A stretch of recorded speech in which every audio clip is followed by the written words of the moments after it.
NYPD searching for the masked men who stole $12,000 worth of product from a Lululemon store. Police say two thieves walked into the store this morning and grabbed the goods before running off. There were no injuries. So masked men entered a Lululemon, stole things, and escaped. But not only are the levels of retail theft here utterly appalling, critics say stores like this are part of the problem because they have policies that encourage crime, which is why shoplifting at businesses like this is now completely out of control.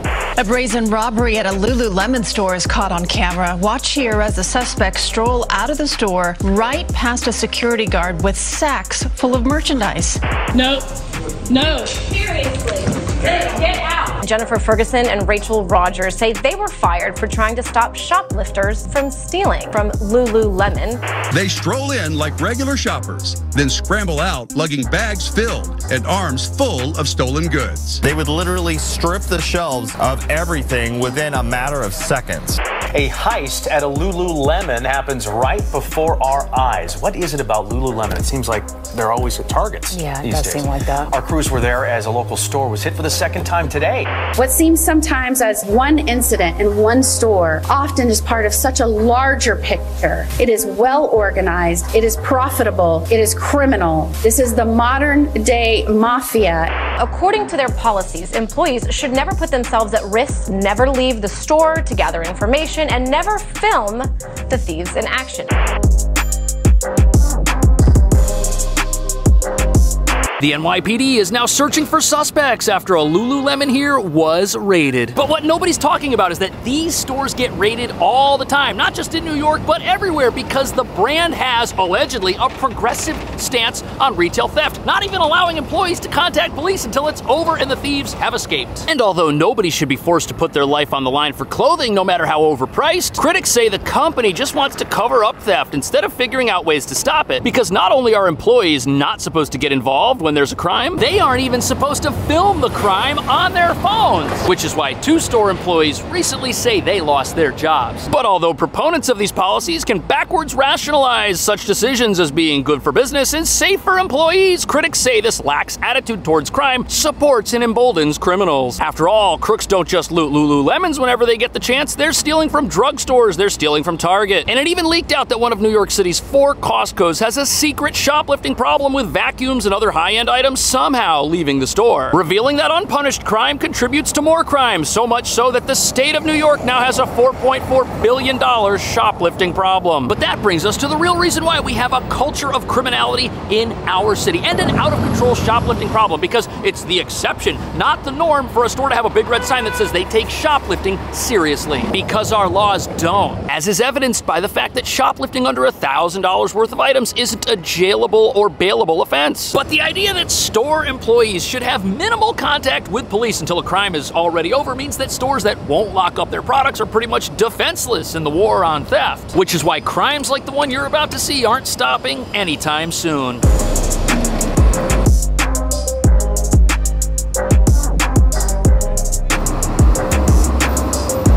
So here we have another Lululemon in Manhattan, and this store, just like the one that was recently raided, is no stranger to retail theft. And once you see the security camera footage that shows how easily criminals were able to loot this place, you'll understand why this is not only a growing problem, it's a problem that is going to grow until it hits the sky, because nothing is standing in the way of these criminals. A brazen robbery at a Lululemon store is caught on camera. Watch here as the suspects stroll out of the store right past a security guard with sacks full of merchandise.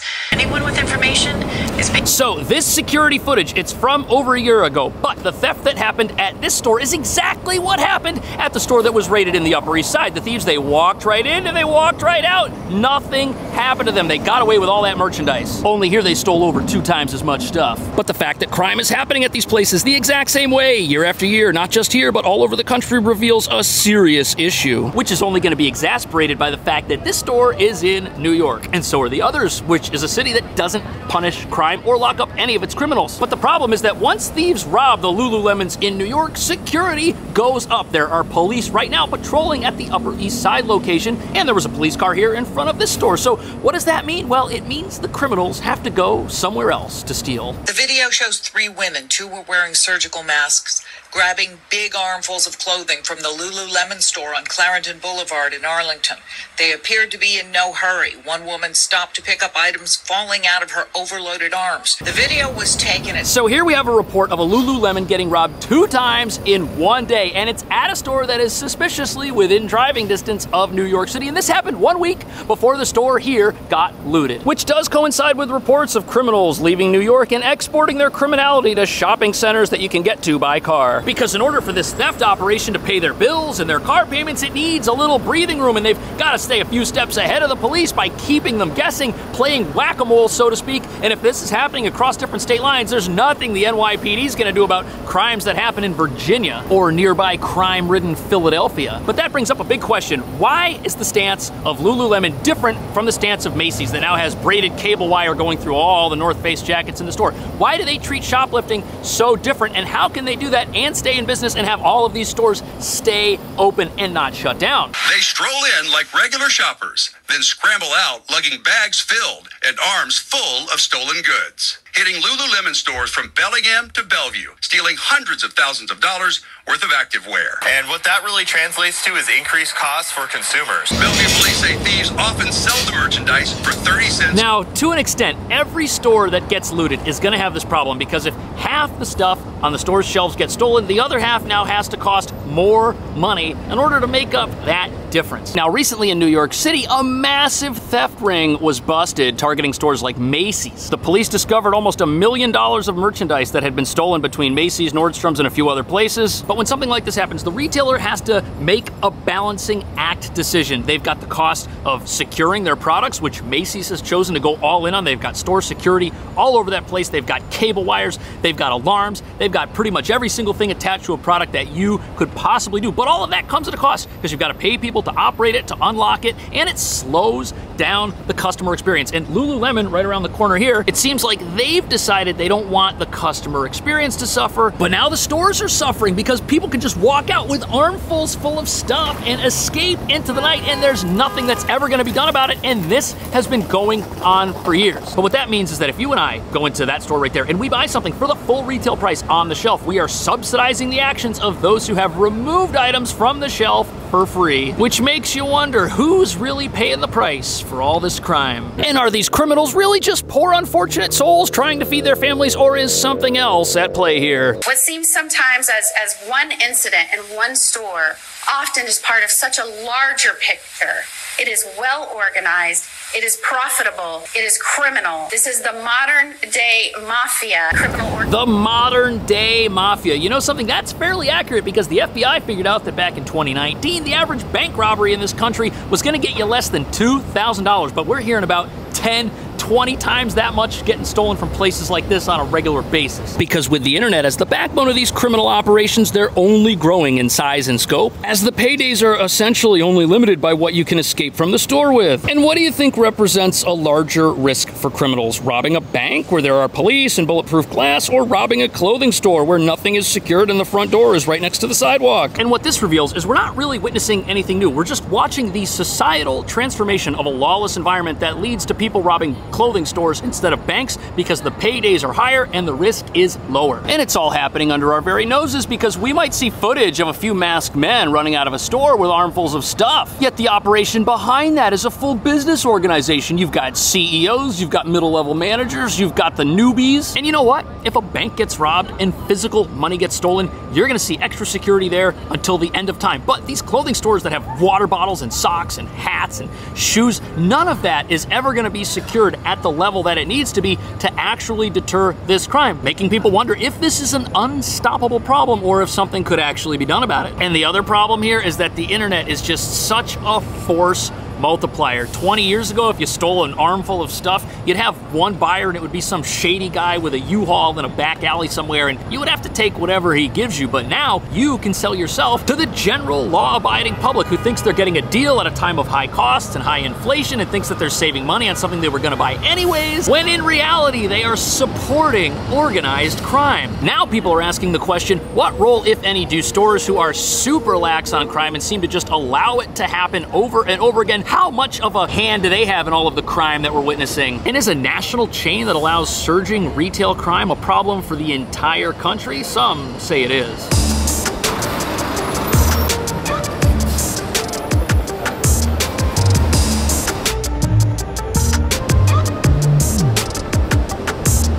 be fair, Lululemon, they're not the only company around that might have policies that lend themselves to more crime at their stores versus other stores. Target, another great example. Recently, they closed one of their flagship stores here in New York City. Their first actual store, which was in Harlem by a Costco and a whole bunch of other stores. But the issue this causes, according to some, is that if some stores seem to be okay with crime and criminals get used to stealing from them, when they go to another store that's not okay with crime or has a different business model, it looks like this is hurting everybody. Jennifer Ferguson and Rachel Rogers say they were fired for trying to stop shoplifters from stealing from Lululemon. According to their policies, employees should never put themselves at risk and never film the thieves in action. Employees are instead encouraged to clear a path for shoplifters and call 911 after the bad guys have gotten away. So everyone should be on the same page that a pair of yoga pants or an expensive shirt or whatever they're selling in here, it's not worth someone's life. But what about that policy of clearing the store for the shoplifters to get them out as quickly as possible? Some would say that that helps them escape. But on the other hand, if you're an employee here, do you really want to be trapped in a store with a violent shoplifter? However, what's interesting is that some stores recently have passed internal policies where they now want their employees to confront thieves. Target has now dropped their threshold of confrontation to just $50. TJ Maxx rolling out body cameras to their loss prevention associates, and that's because New York State just passed a law that said violent shoplifting, where a shoplifter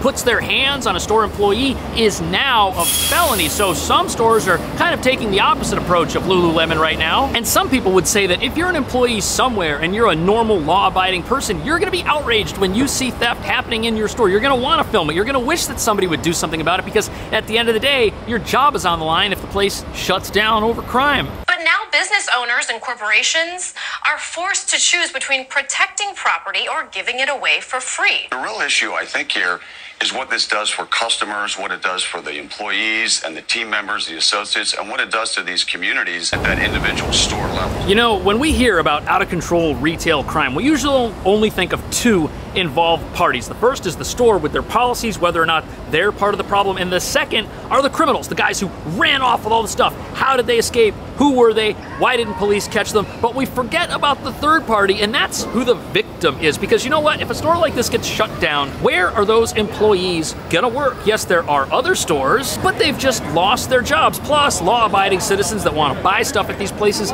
now they're paying higher prices to make up the difference. And for a great example of how this is working out, look at the Target in East Harlem that recently closed. The company citing crime as the reason. Yes, the company did the right thing. They told every single employee that they could be relocated to other stores. But when you have more employees than a store might need to operate at because one store suddenly shuts down, now everybody there is going to have less hours. So don't tell me that there aren't any victims. Also, a lot of stores, they might have policies that cover things like loss, but they don't necessarily all have policies that cover repeated shoplifting. This particular News Nation broadcast says that they reached out to Lululemon to learn about that, and they were unable to find out if they had such a policy. But sadly, part of the reason why stores might be okay with certain levels of crime versus other stores not being okay with that same amount of crime is because they each have different risk tolerances for the types of lawsuits that could arise if an employee gets hurt. I think the first thing you have to contemplate is life more valuable than property?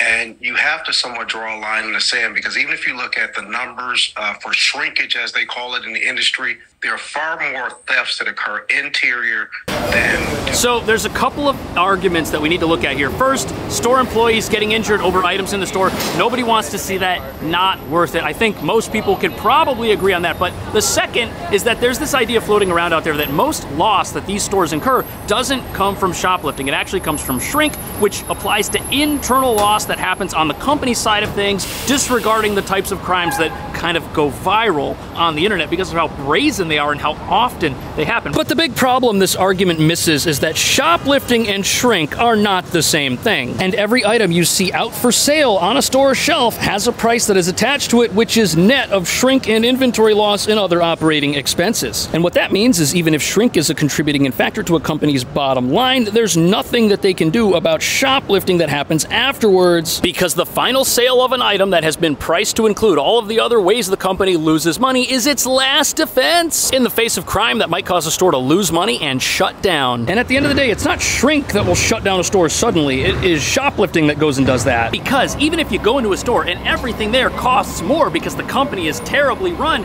if those products all get stolen, now it has to price them beyond that, and those prices might be unsustainable for the customers who want to walk in there and spend money. And even if Lululemon has policies on crime that are different than the policies that you might see at a place like TJ Maxx, it's still not their fault that criminals come in and take things. And if their merchandise is so expensive that the customers that buy it make up the losses from those who are doing all of the stealing, well, that's a business decision that they make. But it still falls under the umbrella of shoplifting being a major problem in New York. I mean, if you can rob whatever you want, and as long as you don't put your hands on anybody, it's just a misdemeanor and the value's under $1,000, that's absolutely ridiculous. That's gonna contribute to all kinds of problems. And you know what? 20 years ago, you would go into a store and nothing would be locked up. That's how much shoplifting and the internet have changed the overall environment that we're living in. And now the question is, how do you change it back? What new laws do we need? Should we put people in jail when they steal minimal amounts of stuff? Would that send the message to the culture of criminality we've developed here